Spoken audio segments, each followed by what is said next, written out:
All right, the president is pitching his jobs plan on a daily basis. Republicans already are lining up in opposition. Meantime, African Americans, his strongest supporters, have an unemployment rate approaching a 25-year high at around 17%, close to 17%. Now, is the president doing enough to help them, and could he do more?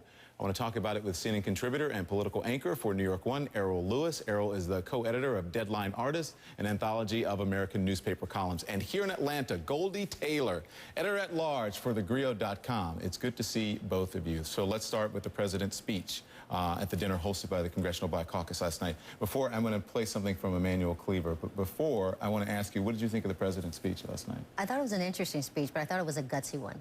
And depending on who you think he was talking to last night, he was rather right on base or dead off base, and so that remains to be seen. Right on base or dead off base meaning? Meaning if he was talking to the members of the CBC and telling them to get up off of their keisters and get out into the streets, then maybe he was dead on. If he was talking to the American people, if he was talking to African Americans about where their fight is, then maybe the comments were misplaced. Yeah, some people were a bit critical of it, Errol, because they said that for people who have been unemployed for a few years or have lost their homes to repossession, saying, you know, let's move, stop complaining, may not have been the right message. I didn't hear him as really aiming it at anybody other than the black political leadership that was in the room there, frankly. I mean, he was telling them to stop complaining, stop criticizing, and to work with him. He's going to need all of their help in their key districts in the swing states if he's going to get reelected. I mean, it was a pretty naked appeal to them to try and close ranks and help him as he tries to mount this reelection bid. I don't know if he was asking the unemployed to do anything for him other than to maybe be a little bit patient with him. Okay, so before the dinner, I asked CBC Chairman Emanuel Cleaver if he finds it hard to criticize the president. Take a listen. I've been black all of my life, and I know that African Americans are going to be careful about providing any comfort to those who would like to politically dismantle this presidency. And so, obviously and unapologetically, we're going to be careful about things that we say that might reflect negatively on the president. All right, so the president again, that was before he spoke at the CBC last night. Goldie, we have discussed this issue, but the job situation isn't getting any better. Should African Americans keep their criticisms private? I've spoken to people and they say, I'm surprised people just in general aren't marching in the streets when it comes to this economy and unemployment. So should African Americans keep it private? I think African Americans have got to begin acting in their own interest. If you look at African American unemployment, where it remains in double digits, continues to climb while the rest of the economy begins to table off, I think that there are some real key issues there that we've got to be real concerned about. But last night's speech for the president with the CBC, he needs them. He frankly cannot win this election without them. You know, during the 2008 election, he had 67% or better turnout for African-American voters. During the midterm elections, the following 2 years, there was 37% African-American turnout. If that 37 only turns out again next year, this president goes back home to Chicago. Yeah, this is real talk, Errol. I think it's a Washington Post that I was looking at online, and I think the headline says, President Obama courting black voters again, or something like that. I'm paraphrasing.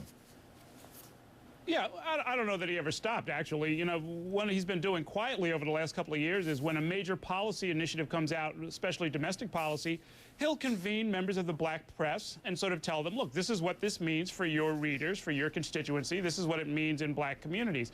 I think some of the criticism, when Emanuel Cleaver says, you know, he'd be complaining if it was some other kind of a president, you have to wonder what specific policies are they talking about? I mean, you know, the president has done a whole bunch of stuff and he's talked about a lot of it. You know, you look at some of the things that maybe aren't pitched as, you know, to help black youth. But when he's putting money into community colleges, when he's putting money into failing high schools, many of which are in inner cities, he's doing what they have asked for. I'm not sure exactly what they're getting at. You know, maybe around some of the mortgage relief. Well, I think that the quote was, as again, a paraphrase, that if it was Bill Clinton, if Bill Clinton were president, we wouldn't stand for this. Or if 34% of white women were unemployed, we'd be marching in the streets again. That was the gist of what he had to say.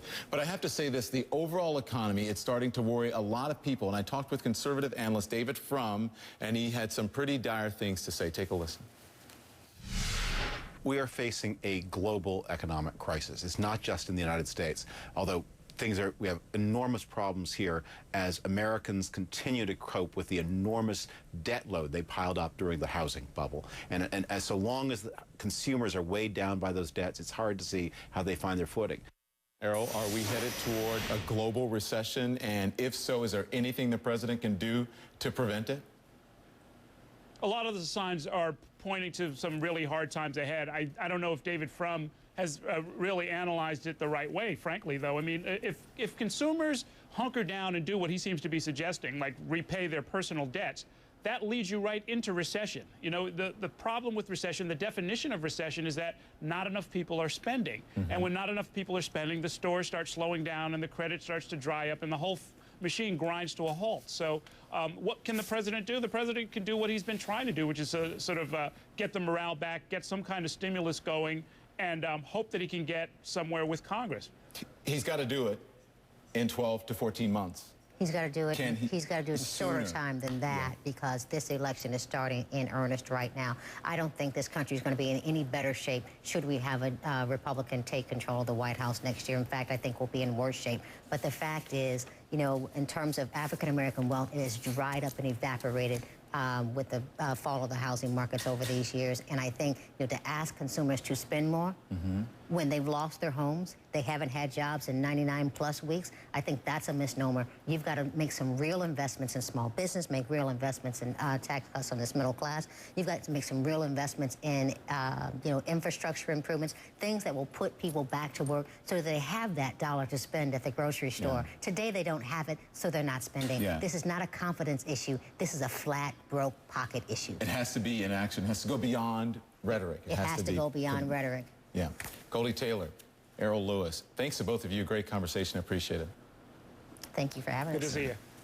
Coming up later this hour, are African Americans hurting their own interests by hesitating to criticize President Obama? We're going to discuss it in our No Talking Points segment. You want to see that. Also, a black man tied to a truck and dragged to his death. James Byrd's murder ignited anger across the country.